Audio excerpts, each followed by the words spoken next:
And the massive question that I've had to ask myself as a fan and a content creator, even though I hate that word, is what team am I picking for the final? What is my team and how do we find a way to beat this Liverpool side? It's all coming up in this video, so do us a favour and make sure you stick around.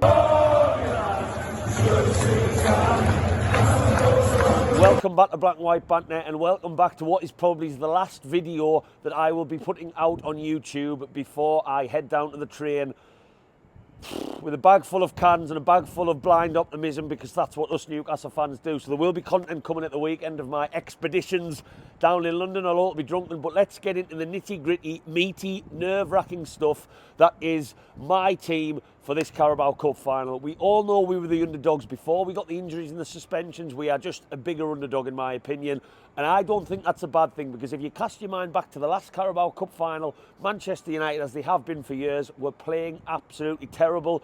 We were gunning for Champions League, and a lot of people maybe backed us to end that hunt for silverware, and we bottled it. We were too happy to be there, in my opinion, me included as a fan. And this one, underdog, can sometimes work in our favour. Every single neutral watching this football match expects the best team in the world right now, arguably, to win this cup competition and get Arne Slot's first trophy in the cabinet. So let's just see whether we can spring a surprise in that sense. But who would I play? And more importantly, how do we beat one of the best teams in the world? Let's just get into it, and I will go on record and say it. Some of you watching this might totally disagree. I have done reading till I'm blue in the face on the teams that have beaten Liverpool, how we can set up to nullify them, and all the other external factors that might make this team something that I think could do the business. But I'm not Eddie Howe, so let's just get into it. Right then, I'm going to stick the team on the screen, somewhere on the screen, depending on how I edit this video, and I'm just going to run through it position by position, not individual, but back four, midfield and striker.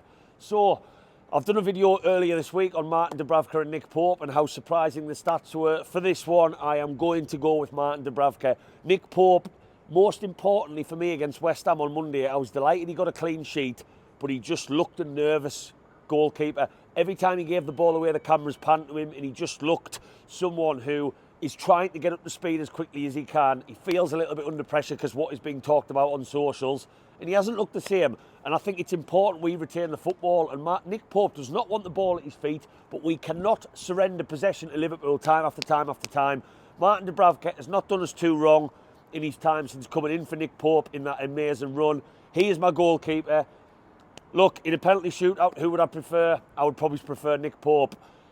Am I against the idea of Eddie Howe changing goalkeepers for a penalty shootout? I'm not. I'm really not. I know Martin Dubravka's won us one, but I like a goalkeeper who is tall in them scenarios. And to be totally honest with you, would Nick Pope have started for me in another conversation if he was in a slightly longer run of playing football matches? Maybe he would, because I still believe that Nick Pope is the goalkeeper who makes a big save in the last minute of a football match a little bit more than Martin Dubravka, who I do think has been a little bit glorified by Newcastle fans when he hasn't had too much to do. But that's who I'm going for. Right, let's get onto the defence. Now, this is the controversial one for me. I have gone with 5 at the back. This is a first half 11. I'm going to run on to how I would change things. So I am starting with 5 at the back. We are going Livramento at left back. His right foot against Mohamed Salah could be really interesting, because Mohamed Salah, as we know, his trick is to cut inside. That will suit Tino on his stronger foot to get that tackle in. Tino Livramento on that side does not want to be pushed onto his weaker side and run down the touchline. So I really hope that Tino works all week in training against the left footer to really try and nullify that. And I hope we learned from playing at Anfield 2 weeks ago. Lewis Hall, of course, was playing that match, but I'm sure there'll have been notes made. So Tino grew into the game against West Ham. He gets my obvious vote at left back in place of Lewis Hall. Kieran Trippier on the other side. His leadership in a match like this cannot be underestimated. I thought he was almost perfect, apart from lacking that bit of pace in areas. Supports the attack at every opportunity. Good set piece, which is going to be important because you have to take advantage of them against the best teams. And I just think that leadership he's going to offer us. He's won competitions. He's played in finals. Do not underestimate how important that is. So he's my right back. Fabian Schär. He's in there for his experience, but also right now because we don't have too many other options. And that sounds really harsh, but Fabian Schär is a player I am worried about, because even against West Ham again on Monday, he was not looking at at the races, and how much he is surrendering possession is a cause for concern. We do need a big performance from him as one of our experienced players, but of course he comes in. Dan Burn, just keep doing what you're doing. Nothing daft in this match, Mr. Burn. Get rid. You're the man from Blythe. You're the passionate Geordie in the back five. Lead as much as you can from the front. Use your height to your advantage and just keep doing what you've done for most of the season. And now my wild card is Emil Kraft as a third centre-back. Emil Kraft is a man short on minutes, but Emil Kraft is also a man that has never let Newcastle United down, in my opinion. He really, really hasn't. He's solid, he's sturdy, and I think he could slot into a back five okay. Why am I thinking about playing a back five before I get onto the midfield? Well, Liverpool are playing PSG in the second leg after PSG in the first leg a week ago.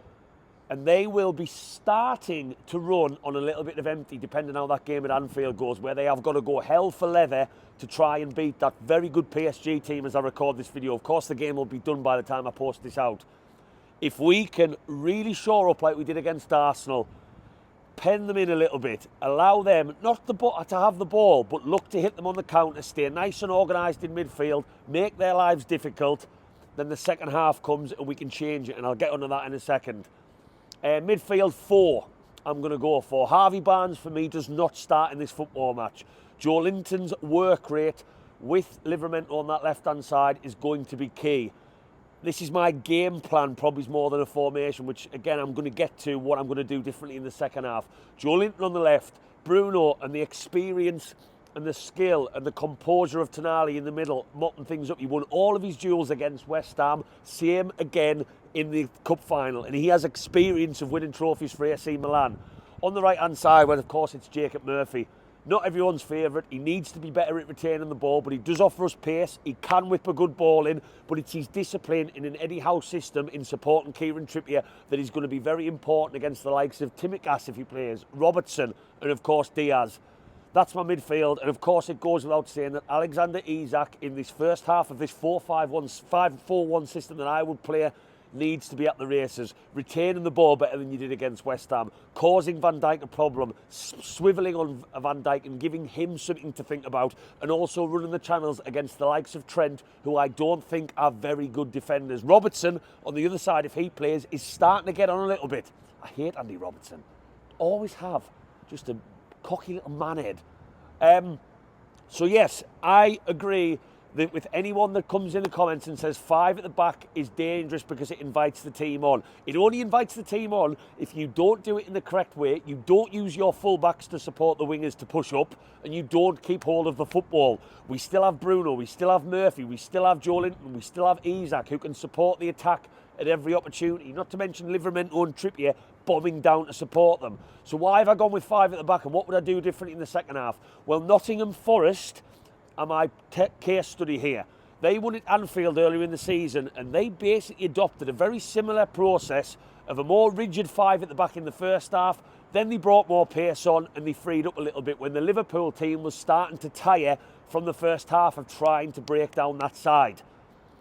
Nottingham Forest stayed switched on, stayed disciplined, allowed Liverpool to play a pass across. And then the second half, when things were still quite tight, obviously it'd be great if we could take the lead, I would bring on Harvey Barnes, and I would take Kraft off. I would go to a back 4 that we've been playing for so long now. I would go in 3, Joe Linton, Bruno and Tonali in midfield, and I would go Barnes, Murphy and Isak to get up a little bit and cause Liverpool more problems. This is exactly what Nottingham Forest did when they brought on Elanga and Adoy at Anfield earlier in the year, and it worked to a treat, and they got a monumental 1-0 win. There's options there, though. I don't see any reason why Harvey Barnes has to be the only man to come on. Joe Willock dragging the ball up the pitch in the second half. People, again, he's not really a player in form, you could say, but he is the sort of player I would look to bring on as we change this system. Callum Wilson in a cup final is a vital player to even go to a 2 if we are chasing this football match. Get him involved at every opportunity. Lewis Miley, if we really need to fill in the midfield, if we are ever winning in this football match, is a fearless young kid who's gone to the likes of PSG and played well. These are all options that Eddie Howe, in my opinion, needs to think about. But my team for this cup final is a 5 at the back in the first half, and then we go more attacking with Harvey Barnes, who impressed so much against West Ham in the second half, when Liverpool get a little bit more stretched after their Champions League exploits, and we give it even more of a go in the second half. A role reversal to how we played Arsenal at the Emirates and at St James's Park. That's how I would do it, Newcastle fans. That's my last video. On to Wembley we go. I am going down on the Saturday. Please get down, let us know in the comments if anyone is going down and would like to meet for a brewski or two. Very different feeling for me to the last time. I'm not going down to enjoy myself on the Saturday as much. I want to be up on the Sunday, bright-eyed and bushy-tailed, to try and bring that trophy home. We underdogs. We know we are. Everything is against us playing against the best team in the world. But we've been underdogs before and we've won football matches, and anything can happen in a cup final. As long as them lads give 100%, I'll leave that stadium with my head held high, and I still believe, regardless, that a trophy is getting closer and closer and closer. And that's why I'm proud as punch of these players, regardless. Thanks for watching, Newcastle fans. Batter me in the comments for my team selection if you want. Let us know yours down below and how you would approach this. And every single person going down to Wembley, enjoy it. Everyone going to the pub, enjoy it that little bit harder, because it'll be a cheaper pint for you, no doubt. And I'll see you down there. I'll see you on the Wembley flip side. Come on, Eddie Howe's Wembley Cup chasing mags. One big performance is all we're looking for. How are you that?